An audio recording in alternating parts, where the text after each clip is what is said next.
আমরা প্রস্তাব করছি 100 জনের অতিথির বাইরে প্রতি অতিথির জন্য 1000 টাকা করে সরকারি আপনার হারে নির্ধারণ করতে হবে।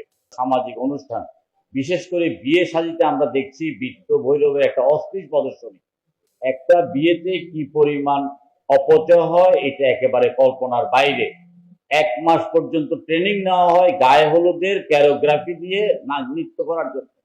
গায়ে হলুদ একটা অনুষ্ঠান, ব্যাপকভাবে সেখানে অর্থ ব্যয় করা হয়। বিয়ের অনুষ্ঠানে নাচ গান বাদ্য, হাজার হাজার মানুষ এসে সেখানে অংশগ্রহণ করে, খায় দায়, তার অর্ধেকের বেশি অপচয় হয়। এই অপচয়টাকে বন্ধ করতে হবে, আমরা এটা সিরিয়াসলি বলতেছি।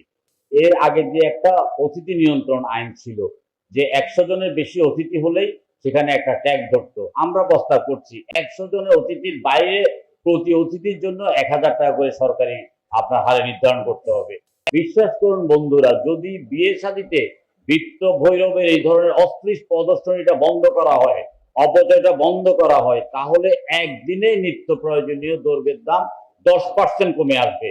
বাংলাদেশে ওই যে 100 ফিটের মধ্যে বেশ কিছু রিসোর্ট হয়েছে, বেশ কিছু অনুষ্ঠান। এছাড়াও বাকিদের গ্রেফতার সংক্রান্ত বিষয়ে পুলিশকে জানালে তিনি বলেন, বাকিদের গ্রেফতারের বিষয়ে আমাদের কার্যক্রম অব্যাহত রয়েছে।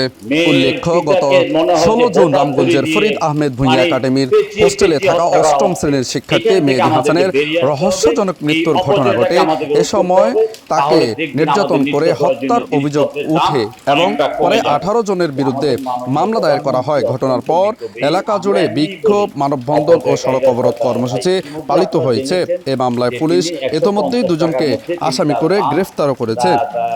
লাঞ্চ করেন এবং যারা ওনার সাথে দেখা করতে যান তাদেরও 150 টাকার মধ্যে তিনি লাঞ্চ করান। তার মিতব্যয়ী ছিলেন।